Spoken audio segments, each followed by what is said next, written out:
Good morning, y'all. Welcome back to the kitchen. Today we're going to be making some Einkorn biscuits. I just don't have a recipe.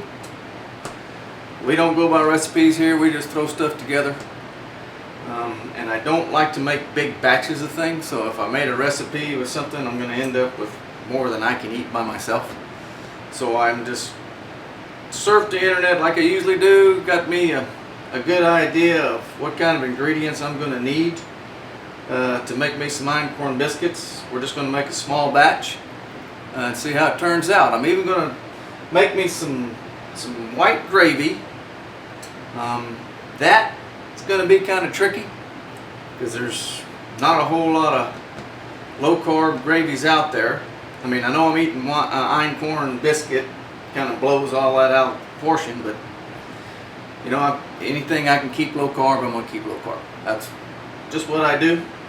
So if you guys will follow along, I'll do my best to tell you what it is, how much it is, and then you can make your own recipe out of it. Big batch, small batch, however you want to do. So we're going to start off with 3 tablespoons of butter. Now this butter's been in the refrigerator. I'm using salted butter. Just because I like salted butter. I like flavor in my salt. You got to be careful now whenever you combine your salt, because we may put a little bit of salt in there later. You don't have to put as much. Anytime you use salted butter, just remember you've already added salt.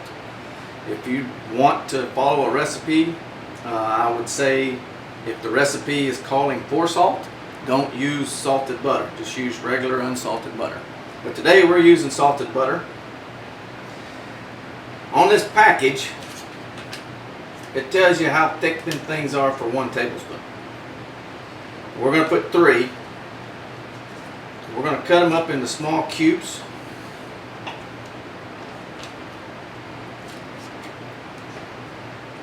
Because we're going to mix this up with our flour with a little cutter. You got to get it all in there. There's 1. This is going to be 2. Get in there.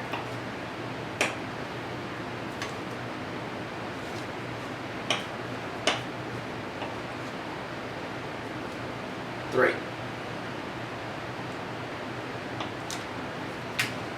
Thicker than the other one. It's okay. Alright. Got our butter. Now this, I need a bigger bowl. Let me get a bigger bowl.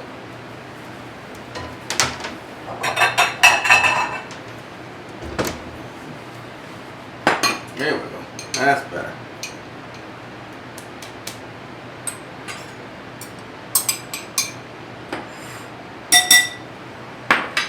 Alright, now we're going to get our Einkorn.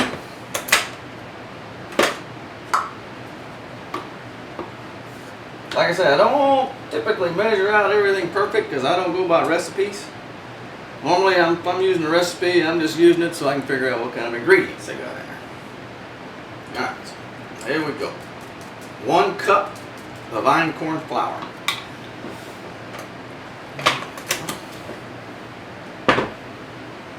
Now in here, I have good butter.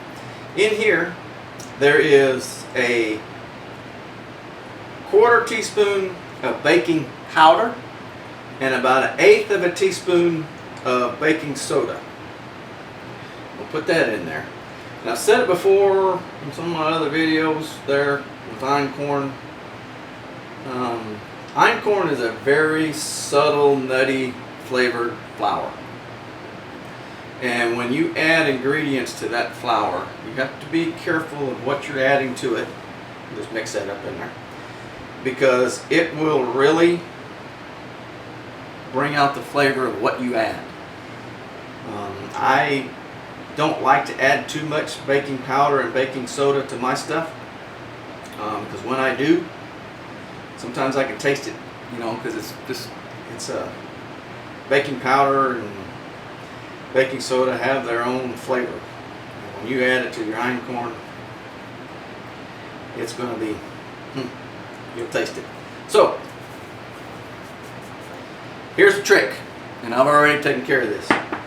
After you've done this, mix it, get it in there just right. Don't mix it up too much, just kind of throw your butter around. And then you're going to take this and put it in your freezer for 20 minutes. And I've already done it. We'll move this.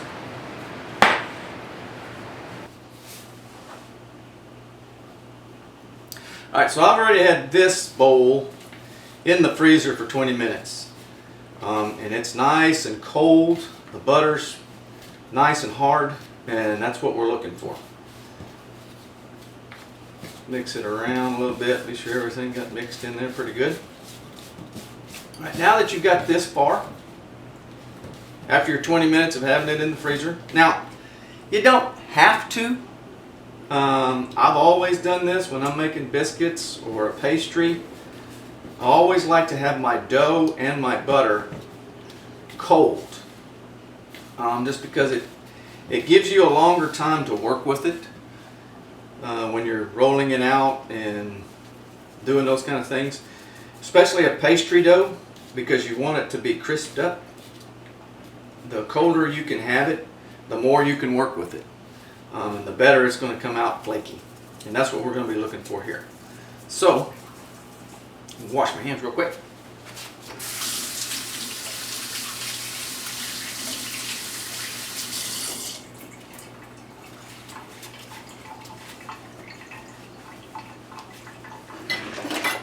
After I've got that far, what I've got here is a pastry cutter.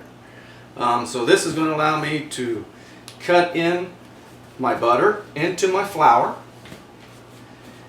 And it's cold, so it's going to be, a little tough to get it in there. Einkorn, I've said this before, it doesn't absorb really quick. So anything you put in your einkorn, no matter what step you are in your ingredients putting it in there, it's not going to form right away. But in this step here, we're not looking to actually have it absorb the butter. We just want to get it mixed in with the flour.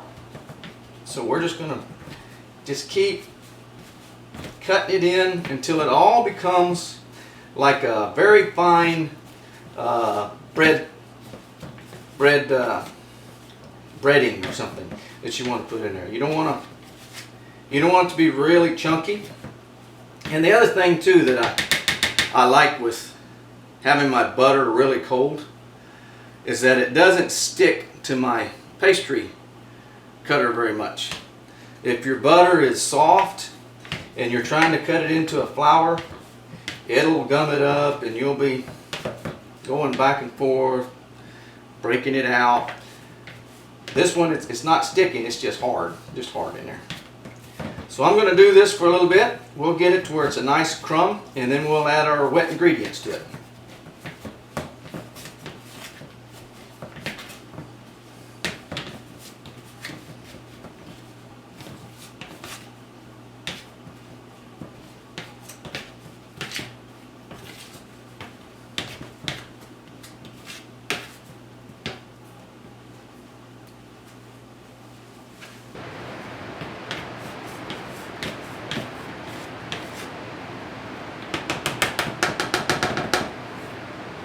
Alright, now that we've got our dough all crumbed up, you can see it just looks like breadcrumb in there. Nice and fluffy little breadcrumb. Didn't mention earlier, but we're going to add some wet ingredients. I didn't have them out when I first started this thing, but I went ahead and got them. So we have right here 1/3 of a cup of heavy whipping cream. Add that.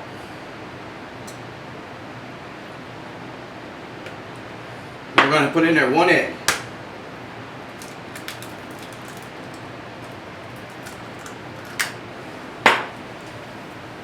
A spoon. And we're just going to cut this into our flour.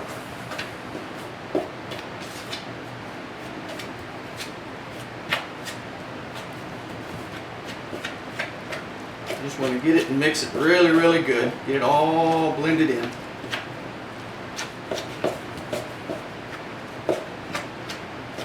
Now I'm just making this recipe off the hip here, and I can already tell that I could probably add just a little bit more cream.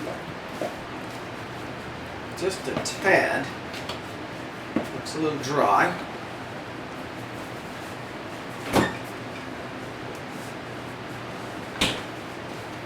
So we're just going to put just a drop in there.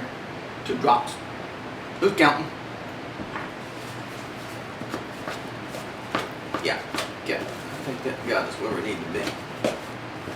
Yeah, you just want it to actually come out like a biscuit dough if you were making biscuits out of Bisquick or something like that.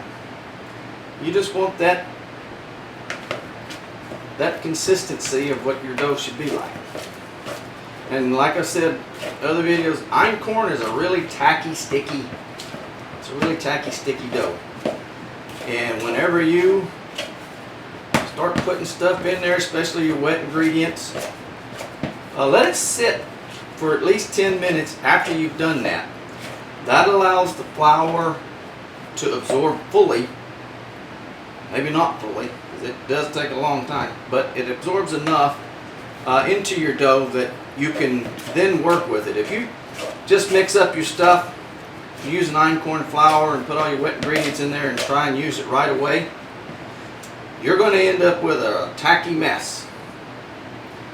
You see it? I mean, it's really sticky tacky here right now. If I was to try and mess with this with my fingers, it would stick all over. So what I do is I let it rest.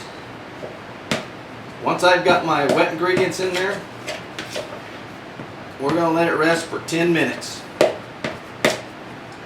10 minutes has always been a pretty much safe time limit for me, and it's always easy for me to handle.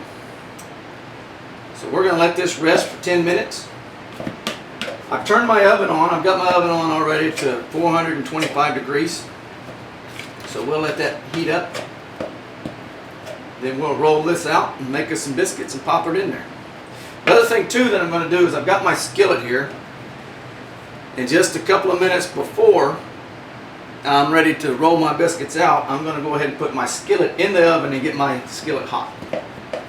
So let's let this rest, and we'll be right back.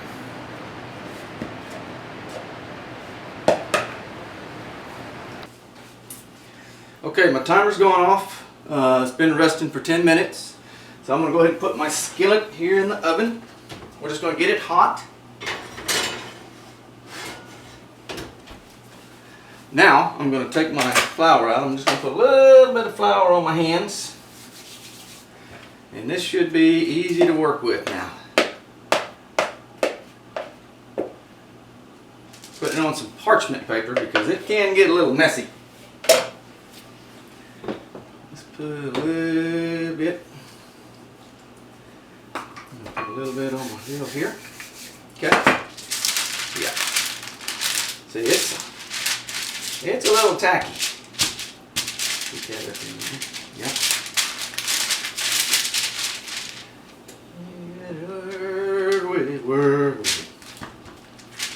Okay.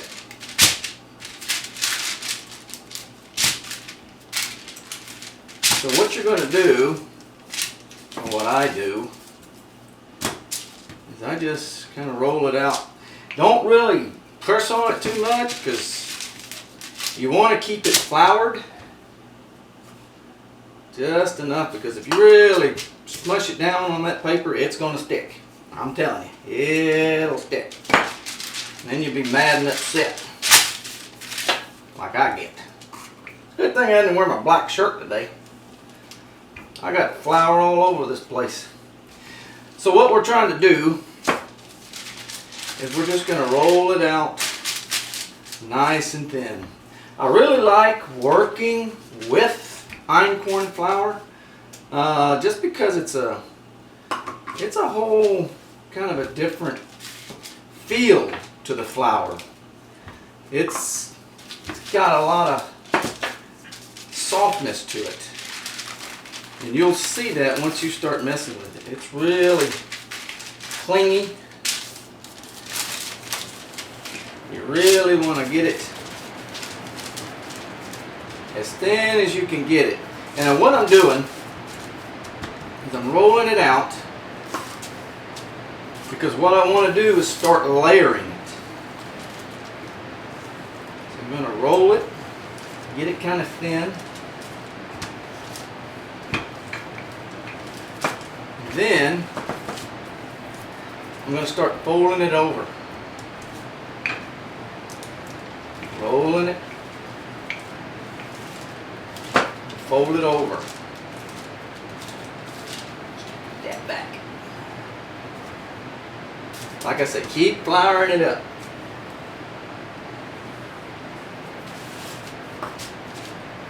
Roll it out.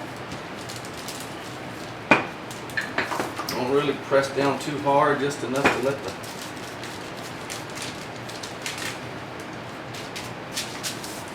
your rolling pin do the work.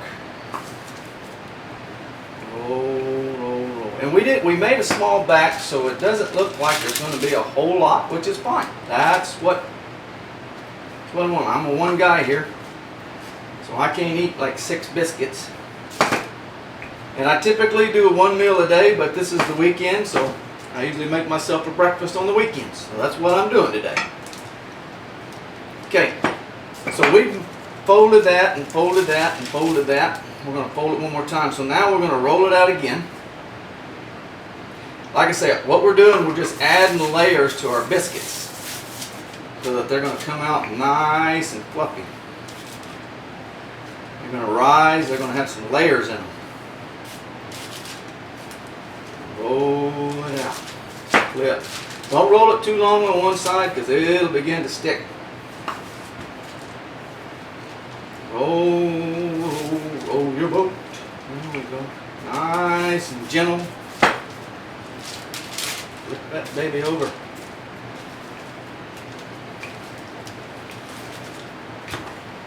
Roll her out.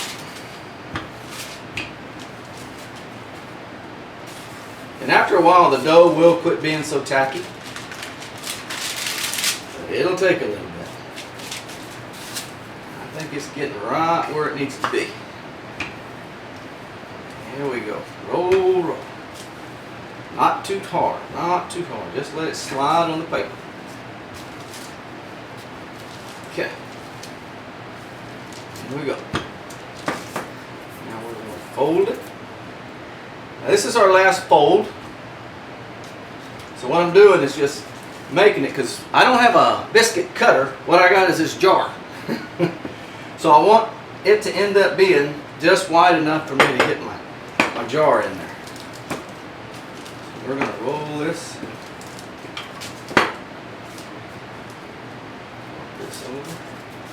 I think I can probably get about 2 biscuits out of that.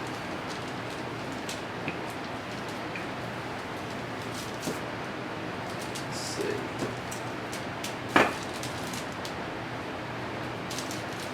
So let's see how many layers we put in that thing. We just keep layering it and layering it. Just get those layers going. And like I said, the dough is just perfect. Really delicate dough. Let's see. How do I get this in? I think so. A bit bigger. Now, as far as how thick it needs to be, I don't know. It's a good question. This is the first time we're going to make them like this. So I would say these guys are not quite a ½ inch. Maybe 3/8 of an inch.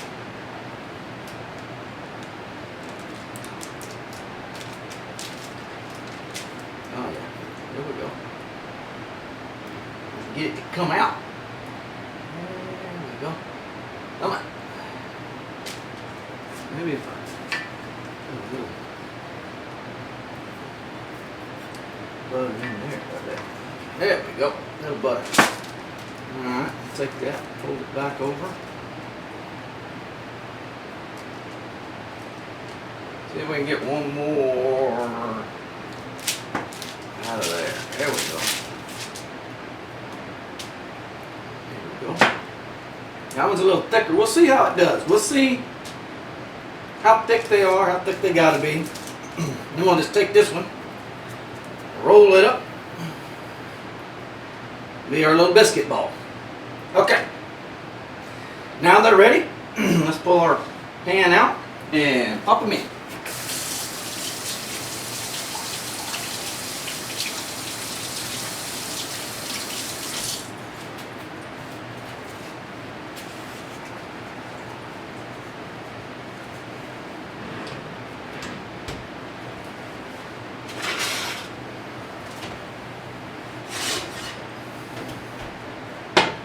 Here we go. Nice and hot. Okay. I'm just going to put it in there.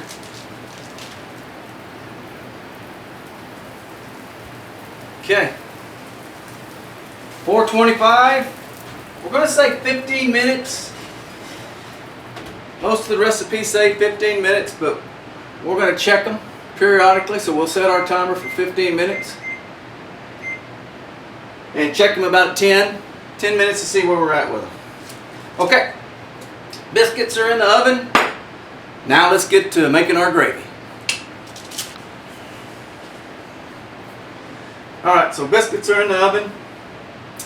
We're going to go ahead and make some gravy. Now, I've searched the internet for low carb, keto gravy. And all of the recipes that I find have xanthan gum. I do not like xanthan gum. I mean, there are some recipes, it's because you're going keto, you got to use xanthan gum in there. I get it. I just, it's not a flavor thing with me, it's the texture thing with me. So I've watched a few videos, I've read a few recipes, the online network is just full of all kinds of stuff with it. So I'm kind of going off of what I think will end up being a nice white gravy, almost like a milk gravy, without the milk, with a lot of cream. Got some, so that being said, I've got 3 tablespoons of cream cheese, 2 tablespoons of softened butter. The cream cheese has been out for a while too, so it's soft. And then I've got a cup of heavy whipping cream. So we're going to put all this in. Get it going here. We're going to put this on a low-medium heat. Now you guys have been watching me for a little while. You guys see that I typically cook everything on a low to medium heat. And the reason for that is because it keeps me from burning stuff up. Because I can burn stuff up really quick. So a low to medium heat, if things aren't getting where they need to be, then I can always raise it up. I hate starting out too hot with things, because when that happens, by the time you're trying to fix it, it's too late. Too late. So we're going to melt this down. The butter, cream cheese. I have no idea how this is going to turn out, so this is one of those Kepper throw-togethers. Thanks, Mom.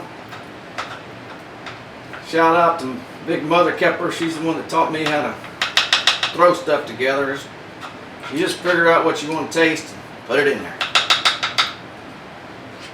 Get this in there, melting it down. Now for our seasonings, so I did not use salted butter in this. This one I specifically use unsalted butter because I'm going to salt it. I like having salt and pepper in my white gravy.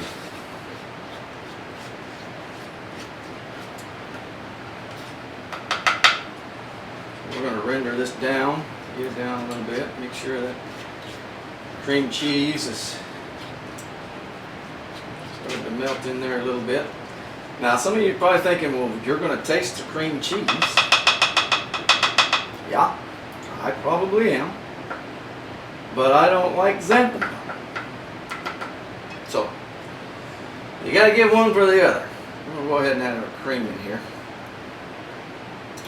Now, that's quite a bit, but I have plans to use, if this turns out pretty good, I have plans to use this for another meat dish that I'm making. So this, what I don't eat with all of this milk gravy is going to go to something better later. Just increase the heat just a little bit. Now what I want to do is get this to just a simmering, not a rolling boil, but just to simmer this stuff.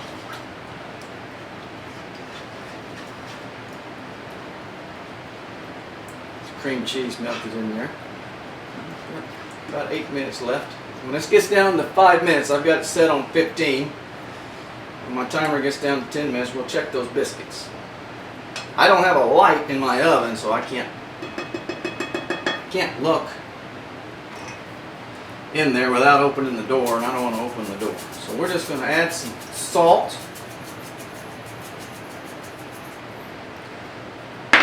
And a little bit of pepper. And you can add any other seasoning you want to your milk gravy, however you want to do it. Cream gravy, I don't know, whatever you call it. Yeah, so we're just going to... Now the xanthan gum, the reason you want to add xanthan gum to a sauce or a gravy, if you're going keto, is because typically you're not going to have anything in there that's a binder. Flour, regular flour that you go down to the store and buy, that regular flour is it's got lots of gluten in it, and it will bind your gravy and, you know, thicken it up a little bit. Xanthan gum does that. Xanthan gum will thicken up your gravy as you cook it, and it does okay. I mean, it does a good job. I don't. It's a texture thing, like I said. The xanthan gum, it's not that I can taste it, because really xanthan gum doesn't have a taste to it at all. It has a texture to it that I can feel when I eat something. It's kind of pasty, and I'm not trying to down xanthan gum. Don't get me wrong. Xanthan gum is a viable source for keto, for thickening things up, and a lot of people can tolerate it. I just happen to be one of those people who cannot. But that's okay. And you just keep stirring this here. We're just going to keep stirring it out. And it's actually thickening up a little bit. I'm kind of surprised here. I don't know. We'll taste it here in just a minute. Alright, we're down to almost 5 minutes here.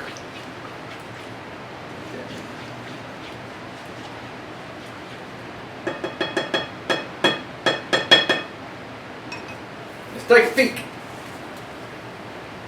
Oh my goodness, they came out stunning. But we're gonna let them go to 15 minutes, 5 more minutes in here. All right, and this is turning out pretty darn good. Tell you what. Yep, we'll just keep stirring it up. It's actually thickening up quite a bit. So what I want to do right now is just give this a taste.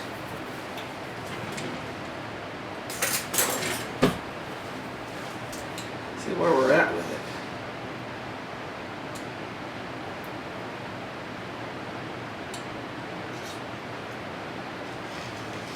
Oh my goodness. I'll tell you what.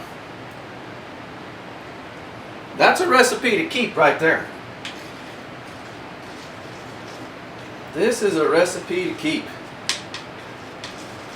Thickening up just perfect. Flavor is amazing.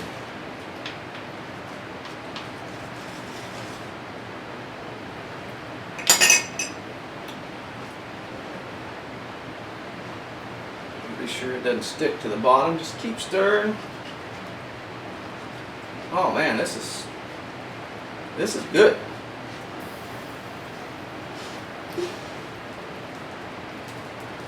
I'm just going to turn this off. Now, the thing with my stove top here is it stays hot underneath there. So when I cook stuff like sauces and stuff, I can go ahead and turn it off and just kind of leave it on there and it'll cool down. And if you've got a gas stove, you know, once you turn your heat off, then you've lost your heat. This is just coming out good. I can see that it's starting to thicken up a little bit. I'm not sure if it's the cream in the butter or all of it's just trying to come together. And I don't know if you can see it up there, but it is really thickened up. Really. I can still see the bits and pieces of the cream cheese in there, but the flavor is amazing. It's just like milk gravy. So keep that recipe. And if you want to add another seasoning to it, add another seasoning to it. It will be amazing.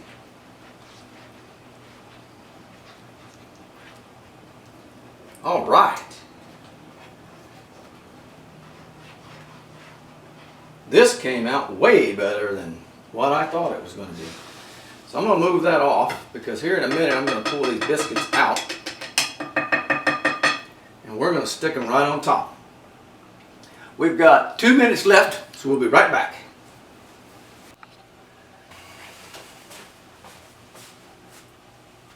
Alright, so the timer went off. Let's pull these babies out and see what they look like. Oh yeah. Look there. I don't know if you guys can see that, but oh my goodness. Those are perfect. Got some layers in them. Oh yeah.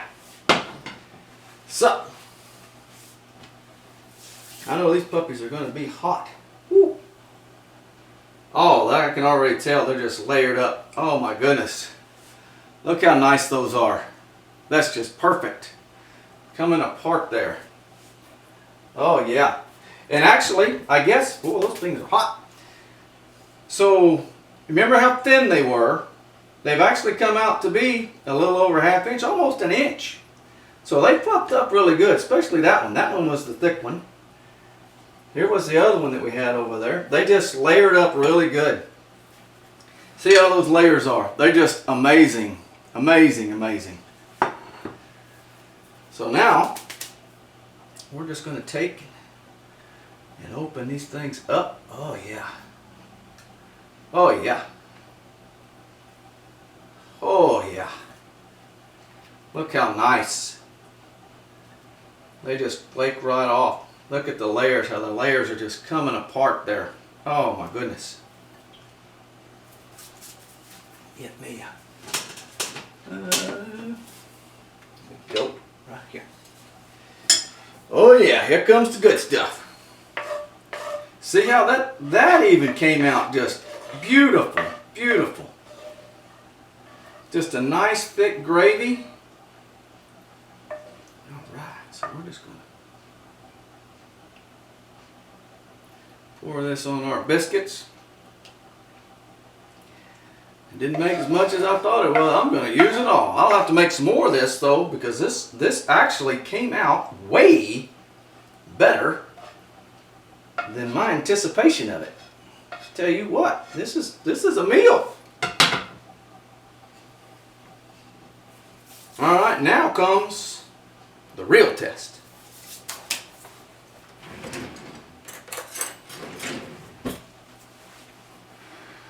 Let's see. Oh, they're just, I don't know if you can hear the crunch of them when I'm crunching down through there, but I'm just going right through the layers. Let's see here.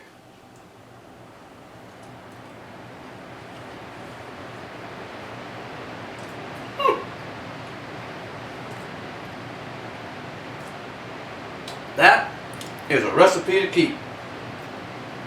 Thumbs up.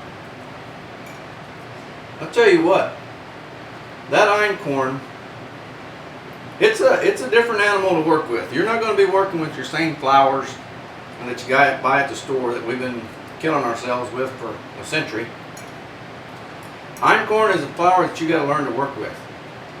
And I've been playing with it, working with it, trying to figure it out. It doesn't have the rise factor because it doesn't have all the gluten in it. It does have some, but not a whole lot. So you got to learn to work with it. But I tell you what, this small batch, if it's just you or you and your spouse, and you want to make just a small batch, this is perfect. This recipe right here is awesome. I think this will do. So just remember, every choice you make today creates the lifestyle you'll live tomorrow. You can't change yesterday's choices to make today any better, but you can sure make better choices today for a better tomorrow. Keep that in mind. I tell you what, you always look for God because He's always looking for you. Take care. We'll see you on the next one.